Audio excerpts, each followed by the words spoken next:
Good morning class. बेटा जो आज का टॉपिक है आपका वो है effects of parasite on the host. तो हमारा पैरासाइट कौन है? वो है टीनिया सोलियम। तो हमारा टीनिया सोलियम का इफ़ेक्ट होस्ट के ऊपर क्या होगा इसके बारे में पढ़ते हैं। चलिए, तो क्या है पहला हमारा, the infection of taenia cause a disease called taeniasis. जो हमारा इफेक्ट होगा टीनिया द्वारा वो क्या कहलाएगा? Taeniasis in human. ह्यूमन के अंदर टीनियसिस कहलाएगा, ह्यूमन बीइंग के अंदर। The taeniasis in characterized by abdominal discomfortable या एब्डोमिनल डिस्कम्फर्ट। ये एब्डोमिनल जो हमारा पेट का सिरा होगा उसमें डिस्कम्फर्ट मतलब एक उसको आराम नहीं मिलेगा, ठीक है। लाइक पेन, उसको पेन होगा उसमें, ठीक है। और उसमें क्या होगा? इंडाइजेशन, उसको डाइजेस्ट नहीं होगा कोई भी चीज़, उसको बार बार वोमिटिंग होती रहेगी, ठीक है। Constipation and loss of appetite, diarrhoea and nervous disorder. तो ये इतने सारे उसमें कि लॉस ऑफ एपेटाइट, एपेटाइट होगा, ठीक है, डायरिया हो जाएगा उसको, ठीक, नर्वस डिसऑर्डर हो जाएगा। तो ये सब सिस्टम क्या है, सिम्टम्स क्या हैं बेटा? ये सारे सिम्टम्स हैं उस टीनिया के कारण जिससे कि ह्यूमन को टीनियासिस हो रहा है। तो वो टर्म टीनिया द्वारा जो इन्फेक्शन होगा ह्यूमन को वो टर्म क्या कहलाएगा? वो टर्म कहलाएगा टीनियासिस। जिससे ह्यूमन को एब्डोमिनल पेन होगा, इंडाइजेशन होगा, डायरिया होगा, वोमिटिंग होगा, ये इतने नर्वस डिसऑर्डर होगा, ये इतने सारे उसको सिम्टम्स होंगे, ठीक है।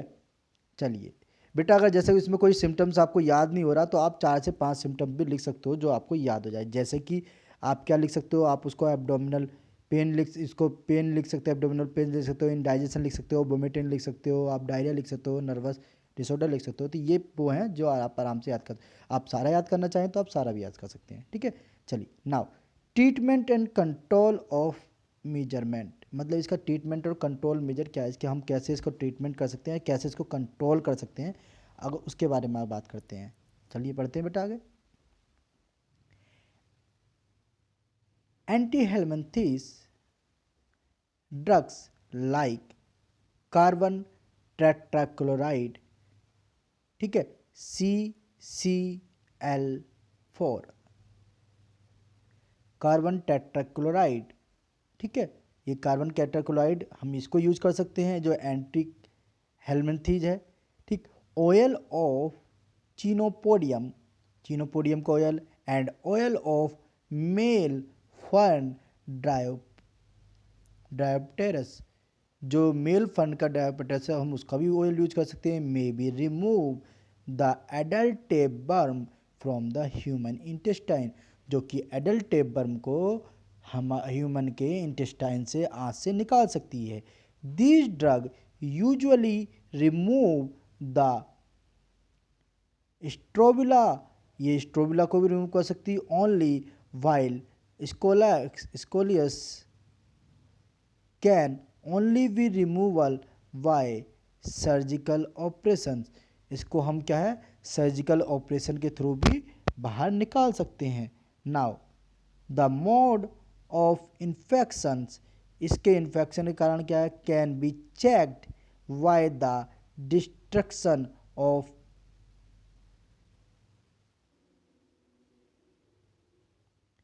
डेवलपमेंट स्टेज, हम इसकी डेवलपमेंट स्टेज को चेक करें, ठीक है, लाइक ऑनकोस्पेयर्स एंड सिस्टिसेरा, ठीक है। तो जो सिस्टिसेराई है उसको और ऑनकोस्पेयर की स्टेज को चेक करें।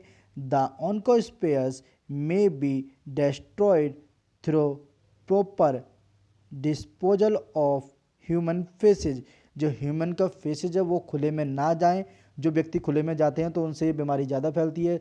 सब अगर यदि टॉयलेट का यूज करेंगे तो उससे क्या होगा कि वो फेसेज आउटेड नहीं जाएगा जिससे कि पिक्स उसको खा नहीं सके। तो हम उसको कंट्रोल कर सकते हैं by sewage transmit system, sewage transmit method के द्वारा हम उसको रोक सकते हैं।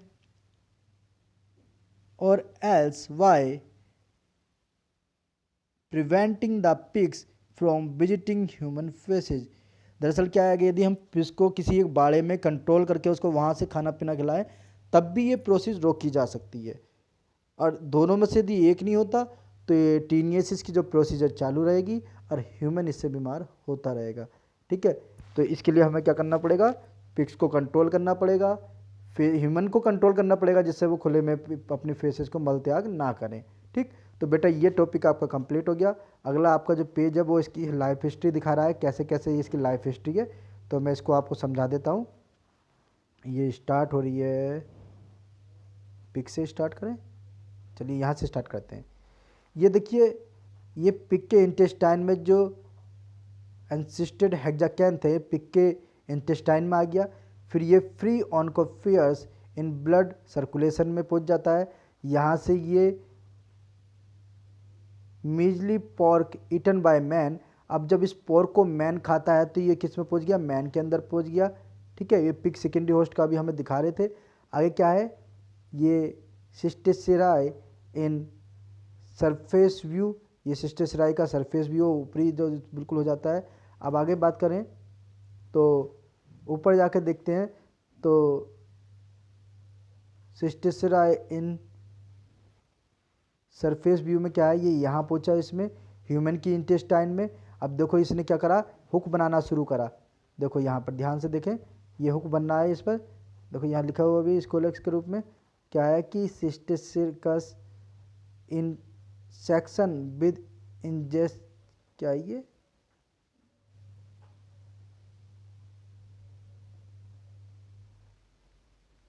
पता नहीं बेटा क्या लिखा, इनसे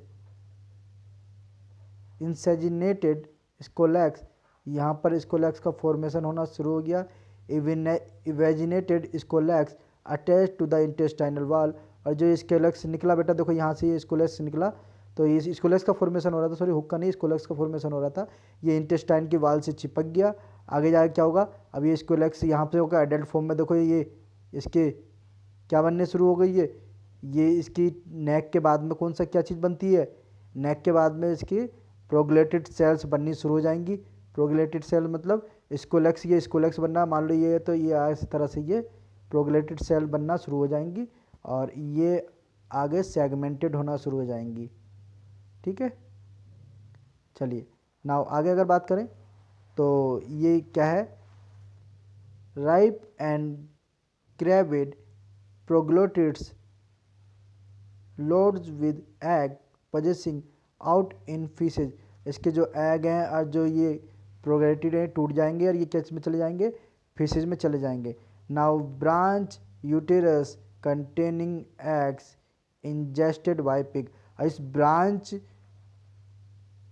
यूटेरस कंटेनिंग एग्स, जिसमें एग्स भी हैं, इसे ब्रांच भी है, ये किस में पहुंच जाएंगे, पिग्स के द्वारा बाय फिशेज के थ्रू पहुंच जाएंगे।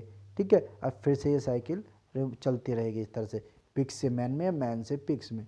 ठीक है, तो ये आपको टोटल कंप्लीट हो गया बेटा, लाइफ साइकिल ऑफ टीनियस वॉल्यूम पूरी कंप्लीट हो चुकी है।